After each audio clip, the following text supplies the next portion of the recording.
Hey everybody, it's Party Elite with another episode of Total Breakdown. Today we've got another solid battle between Boy Pantog's Greenskins and Warslipper's Wood Elves. The Greenskins are led by an Orc War Boss on piggyback with a potion of Foolhardiness, a potion of Toughness, Stand Your Ground, Wah, and Foe Seeker. His Orc Shaman comes in with Power of Dewa, Here We Go, and Foot of Gork, while the Goblin Big Boss comes in on Wolfback. 2 units of Goblins add some cheap width to the infantry, while 3 units of Savage Orcs and 2 units of Savage Orc Biggins are coming in with decent damage resistance and heavy hitting capabilities.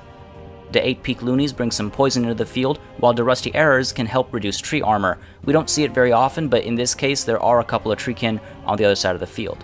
Then, a unit of Goblin Wolf Riders, 2 units of Forest Goblin Spider Riders, a unit of Night Goblin Squig Hoppers, Durkit Squigs, and 2 units of Orc Boar Boy Biggins look to shut down enemy range support by pushing in from multiple angles, and also shutting down enemy cavalry with sheer numbers and the anti-large strength of the Orc Boar Boy Biggins.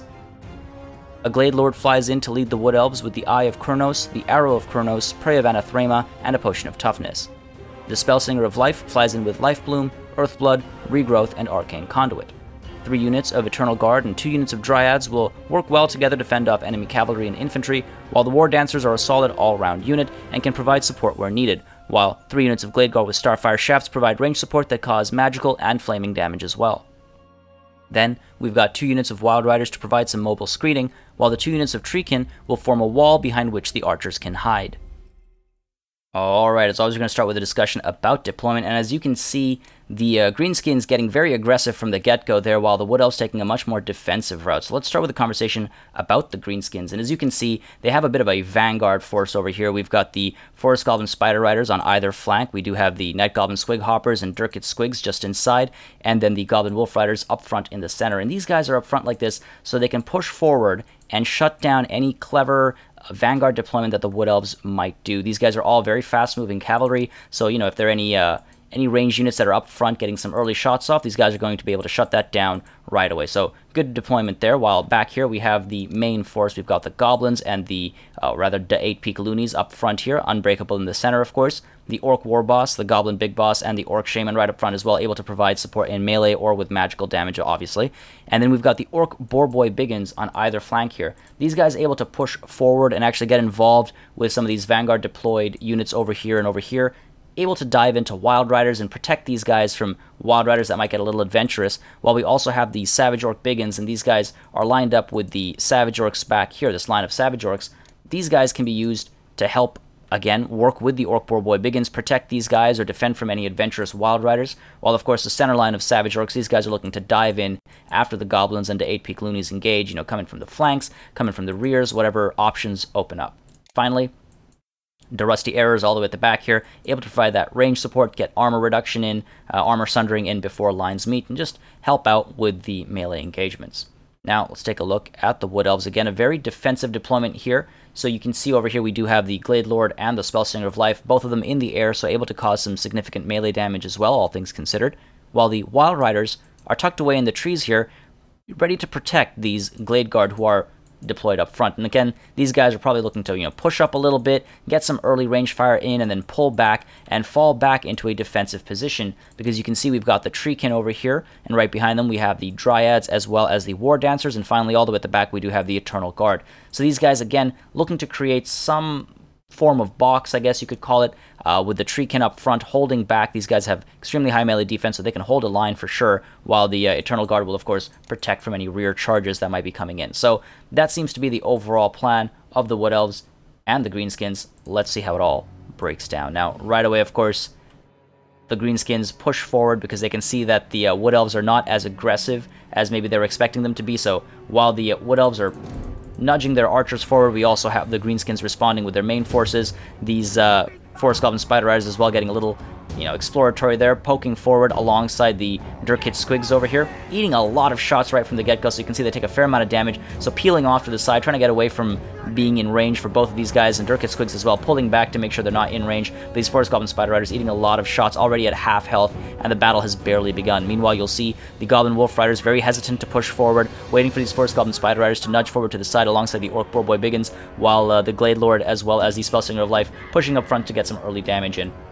You'll see these guys really pulling back as these Wild Riders push forward from the trees here. Again, just need to be careful. The Orc Boar Boy Biggins can handle a unit of Wild Riders with some help with the Forest Goblin Spider Riders, but of course they need to be careful of this range support. While over here you'll see the Forest Goblin Spider Riders pushing forward to try and shut down these Glade Guard as they're opening shots off at these Savage Orc Biggins. Meanwhile, back here, still the Forest Goblin Spider Riders taking a decent amount of damage, while now quickly, pulling back, trying to stay safe from this advance from Durkit Squigs here. So the Wild Riders are falling back a little bit, maybe falling back a little bit faster than they should, while the Glade Guard as well pulling back into some safety while, these units push forward. Just a little frightening there, of course. Over here, meanwhile, the Forest Goblin Spider Riders intercepted by the Spellslinger of Life, diving in there to protect the Glade Guard, and you'll see the Night Goblin Squig Hoppers actually turn around to dive into this engagement as well, and that's actually a bad call. These Squig Hoppers could have pushed onwards and tried to shut down the Glade Guard over here, but instead, they got distracted by the Spellslinger, and while, it's not a bad idea to try and protect the Forest Goblin Spider Riders, shutting down that range support would have made a huge difference moving on in this battle. And meanwhile, you'll see over here the Orc Boar Boy Biggins are actually pushing off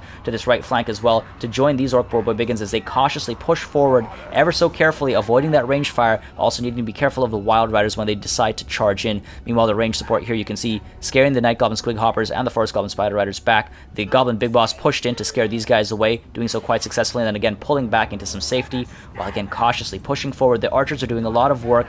They're pulling back ever so slowly. The Wild Riders are very well managed as well, trying to screen and protect these archers from the Greenskin aggression.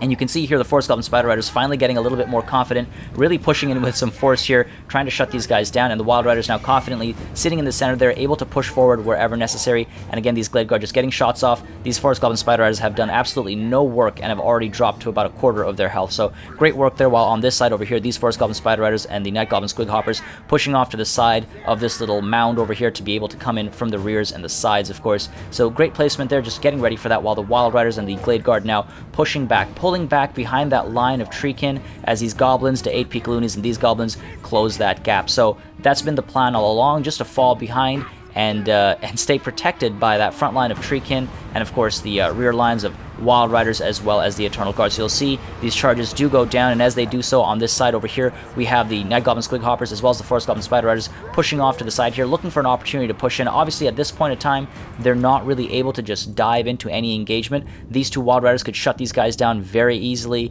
if they were to push into the Eternal Guard. Of course, those guys are anti-large. We also have the War Dancers back here who'd be able to pull back. So not really any angle of approach available to these guys right now, while the Orc Boar Boy Biggins to the side here, again, pushing forward through the trees to maybe get a side charge in here. So you'll see right away the Eternal Guard over here repositioning themselves, rotating to blockade and protect from this side over here. Meanwhile, at the front here, we do have the Savage Orc Biggins joining into the fray, while these Savage Orcs are closing their charges. These Savage Orc Biggins as well closing in, while on the left flank here, the Goblins are suffering quite handily, and even in the center, the Goblins aren't having a good time. They're very willing to give up. Now you'll notice the Glade Guard as well opening shots off at these Orc Boar Boy Biggins. Good call. They're trying to damage these guys and take care of them. They're the real threat against the Wild Riders. They can cause a lot of hurt against the Wild Riders and the Glade Lord and the Spellslinger as well, of course. So just trying to shut these guys down, while in response, the Rusty Arrows are opening shots off into the middle here, trying to get some damage done. And you can see at the back here, seeing that these Wild Riders are just sitting back there, not doing anything. Big mistake there. For one, the Wood Elves really should have sent these guys hunting after the Forest Goblin Spider Riders and the Night Goblin Squig Hoppers. And for two, when you see that giant spell cast going on and there's an Orc Shaman on the field, you know exactly what's about to happen. So you'll see in just a moment, the Foot of Gork does come down on the Wild Riders here. Perfect cast, great cast, I have to say. Right in the middle, in between both of these units, shutting them down, causing a lot of damage, dropping them to about half health each. The Orc Shaman gets about 25 or so kills, I believe it is, and great call there, focusing on what looks like a rather unused unit. The Wild Riders are sort of sitting back there. They're not currently a threat, but they could very well be. And so rather than focusing on the treekin up front or shutting down some Glade Guard that are opening shots off, just shutting down that cavalry support and allowing now the Greenskin cavalry to be a lot more aggressive. And it's at this point that the Glade Lord decides to dive in on the Orc Shaman. And the Orc Shaman really should have been shut down a lot sooner. If you see an Orc Shaman on the field and you have airborne units, you need to take that down before the Orc Shaman drops a Foot of Gork. Meanwhile, at the front, we do have some magical support going down as well. Earthblood trying to keep the left flank of the Wood Elves alive, while in the center we have Wah going down just to make sure these guys are breaking through the center if possible. The War Dancers already in a bad spot. They are pulling back, while the Glade Guard now trying to open shots off into the 8 Peekaloonies, trying to shut these guys down as they are unbreakable. They do need to be killed. While back here, you'll see the Orc War Boss, the Orc Boar Boy begins diving into the Glade Lord to try and shut the Glade Lord down as it dives into combat with the Orc Shaman. We've also got the Forest Goblin Spider Riders back here causing some poison damage, making sure the Glade Lord isn't able to take off as easily, while back here the Spellsinger of Life is able to get some damage into the Rusty Arrows and stop them from opening shots off. All the way at the back, you'll notice the Night Goblin Squig Hoppers as well as the Forest Goblin Spider Riders now have free reign of the battlefield, while on the right here the front lines did fall apart, allowing these Savage Orcs to push in and actually get a rear charge into the Eternal Guard that were protecting this right flank from the Orc Boar Boy Biggins. So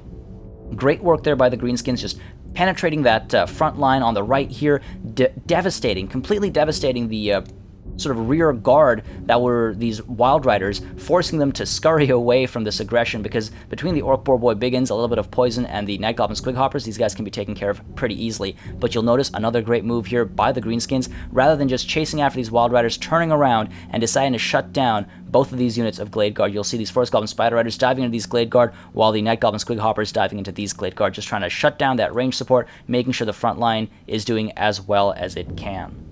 Meanwhile, Dirkit Squigs here as well, diving back here into this Glade Guard, while the Wild Riders are trying to protect them from Dirkit Squigs, as well as the Forest Goblin Spider Riders here. So still trying to keep those Wild Riders active and performing their duty, while over here you'll see the Glade Lord has largely been taken care of, though the Orc Boar Boy Biggins have been hit by the Prey of Anathrema, unfortunately with poison damage being done to the Glade Lord's not able to get out of there, and the Orc War Boss as well, giving chase, popping Foe Seeker to make sure that that gap remains closed, and the Glade Lord taking a lot of damage, wavering right now, very close to routing. And now is when a Potion of Foolhardiness really comes into handy. You see the Potion of Toughness does go down, and that's great for replenishing hit points and trying to keep defenses up. But of course, without the Potion of Foolhardiness, very quickly the Glade Lord can start routing, and that'll be a waste of the Potion of Toughness.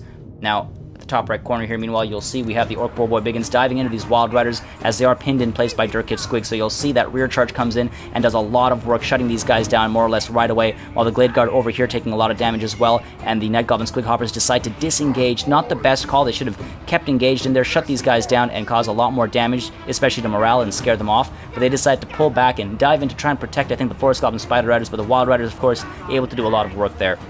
Meanwhile, you'll see the Glade Lord here. Regrowth goes down to just help with that replenishment and help with physical resistance. Good call there. That's not a bad call at all. But these guys are persistent. They're continuing to give chase with poison damage. The Goblin Big Boss and the Orc War Boss giving chase alongside the Rusty Arrows, reducing armor. A lot of work is being done there. Meanwhile, over here, you'll see we do have another Earthblood going down just to keep this left flank strong here, because the right has faltered. It's completely given up. Even these Eternal Guard over here have been thrown away, while the Savage Orcs are kind of standing there looking pretty right now. They should be pushing in for some rear charges here, forcing that front line to break completely. The Glade Guard back here now, still pulling away into some safety. You'll see the Orc Boar Boy Biggins here did get shut down between the War Dancers and the Wild Riders. They took a lot of damage, so they're actually pulling away, and you'll see these Goblin Wolf Riders as well pulling away, not sure to what end, maybe chasing after these Dryads. They should have been turned around and pulled after these Glade Guard over here with their Starfire Shafts, just to shut them down once and for all. Meanwhile, at the front, you'll see the Treekin holding their ground quite well with the support of Earthblood. I think this is the second cast of Earthblood, but over here, the enemy Lord did die. The Glade Lord passed away.